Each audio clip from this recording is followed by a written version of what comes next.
So we think this is a good way to begin the new year, to let it really be new and not drag so much of last year into this year.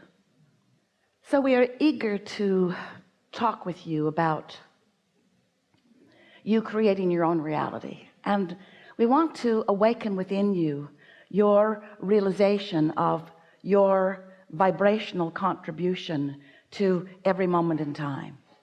We want you to find the balance between the desire that life has caused you to focus into place and the open valve, so to speak, which is the conduit between you and the energy that creates worlds. It's like a pipeline where the energy that creates worlds flows through you toward whatever it is you're asking for. And the balance of your asking and your allowing of that energy to flow is really an important thing for you to consider. We want to talk to you about it in a way that might feel a little new to you, because it's that balance of desire and belief that equals not only what happens and how it happens, but how it feels while it's happening.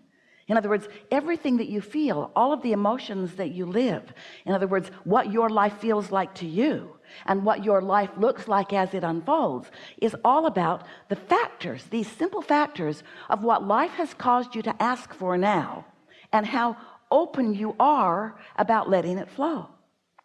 So always when Esther has a new experience, we use the analogies of her life because they are so pertinent to her and usually to you as well. So we're going to tell you a few things that are going to awaken in you some things that you might be doing too.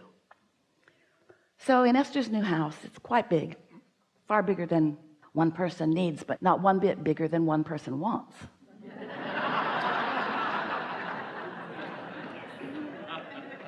So here it is, and now it's the day that a photography company is coming to take a picture of the award-winning pool. It has a fire feature. Push a button and fire happens. Esther was very eager. She had not seen the fire yet. She was standing inside. She took her place inside her living room, looking out across the pool. And when the fire came on, it was beautiful, but it made a sound in the attic, a sort of howling sound. Well, when something howls, there's usually something wrong. So she went outside and she said, might want to turn that off. I think the house is going to blow up. I don't know what's happening, but maybe somebody wants to go up in the attic and see.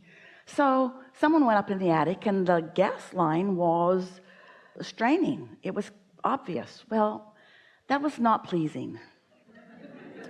And so the contractor came, a lot of people came, and began speculating what was going on. But the general consensus was there was not enough gas going to that fire feature. It wanted more than the pipeline could provide. So it was asking for more. So Esther is just thinking, you guys are stupid. You should have thought that through. There are calculations. This many things needs this much gas, and those pipelines need to be this big, and so forth. She tried to be nice, and mostly was, as they explained to her, there were only a few interior walls that would have to be removed. And Esther explained to them there were going to be no interior walls removed. Tear out the outside of the house, but don't mess with the inside of the house. And then she decided to just cool her jets, because she could feel that she was going off the deep end and that no good was going to come from her involvement in this. And now it's right before the holidays. Nobody wants to do anything anyway. And so Esther just decides to chill and let the universe take care of it. Those were her empty, hollow words that she was speaking to them. So then she's enjoying her house. Everything else works as long as she doesn't turn on the fire. or the pool heater,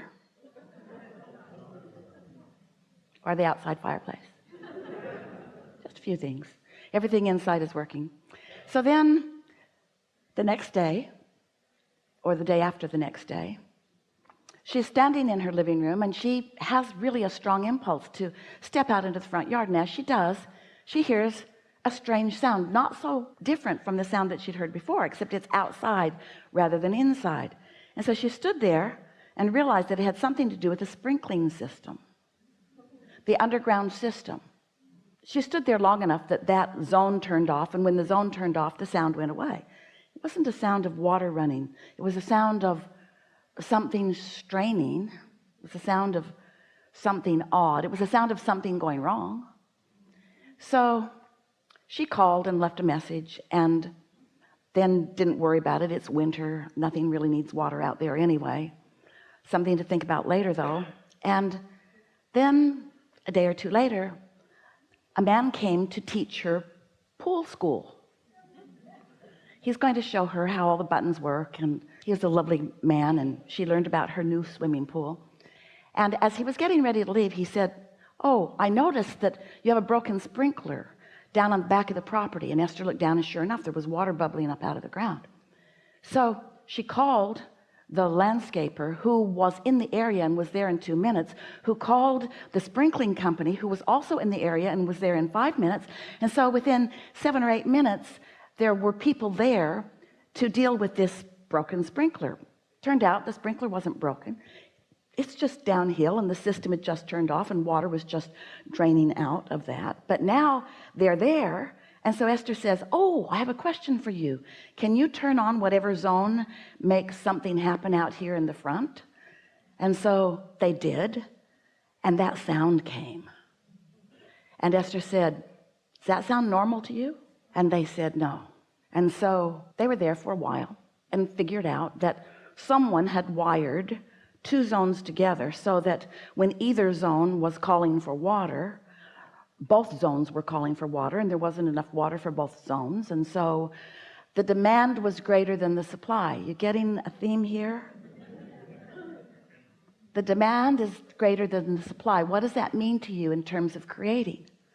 Well, it meant something to Esther. I have desires that my open valve isn't supplying, which means my valve is not as open as I think that it is. I'm asking for more than I'm letting come through. I've got beliefs that are blocking my own desires. That was a shocking thing for Esther to hear. She didn't want to admit it. She didn't want to own that. She doesn't want to have a desire that's stronger than her ability to supply it, because she knows the supply is always there and no one is holding back from her supply. She just might have the valve pinched off with some belief that it needs to be harder than it needs to be. You see what we're getting at? And so that really is a wonderful way to understand creation, because when you ask, it's given every single time. The question is, are you letting what's being given in, or do you have beliefs that have got it choked off in some way? And so if what you're asking for isn't coming easily, you've got it choked off, because you are supposed to be able to ask and it is given, and you're supposed to be able to let it in. Unless you've had past experiences that you keep practicing. Esther believes that construction is wonderful but difficult. Esther believes that people mean well but don't always know what they're doing. And she's got so much evidence to prove it. The stories she could tell you and entertain you with, oh, you would be so entertained, and then you would add your stories, and together you would collectively practice the flawed premised theory that life is supposed to be hard rather than that life is supposed to be fun. Esther's been practicing justifying the goodness that comes to her through her hard work longer than is good for her, and you are too. We just wanted to begin this gathering with this powerful and always true premise. How things are playing out in your life experience is how you know what you're doing with your request for the supply and you're letting the supply in. You can tell by two ways how you're doing creationally or vibrationally. You can tell by the way you feel, which you sort of get used to feeling the way you feel, so you don't know you're even feeling it. We want you and Esther to give up your need to justify the good that comes to you through struggle. And when you give that up, then you will bring less struggle forward. And when you bring less struggle forward, you'll be cleaner in your now. And when you're cleaner in your now, then things will unfold more easily for you. And so today, let's just talk about your desire, which is your demand. And we mean that in the nicest way. Your request from the universe for universal energies, the energy that creates worlds, to flow through you toward whatever you want. That's the deal you made when you came. You said, I'll go, life will cause me to know what I'm asking for. And when I ask, Source will provide everything that is required for the accomplishment of what life has caused me to know that I want. That's how it is. And then there's one more little thing. In other words, that's step one. And that's step two. You ask, Source supplies. Then there's step three. You got to be soft about your expectation of things working out for you. You've got to give up the struggle. You've got to stop trying to prove your worthiness.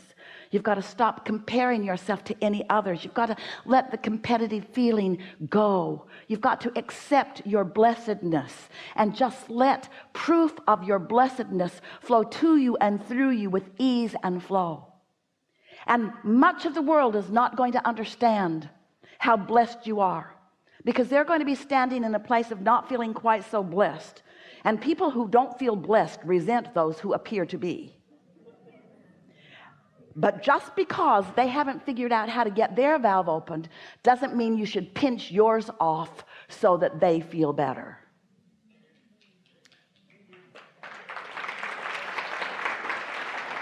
And so we've enjoyed this interaction immensely. We're eager to talk with you about whatever it is you want to talk about. We want you to know that Esther is living happily ever after, and that we appreciate all of her fine-tuning, and we like how willing she is to get out there and live life, and how willing she is to ask for more energy than she can accommodate, and then see the results of that imbalance and then do something about it. That's the dance that you're all playing. It's the balance between desire and belief, desire and belief, desire and expectation, asking for it and letting it flow.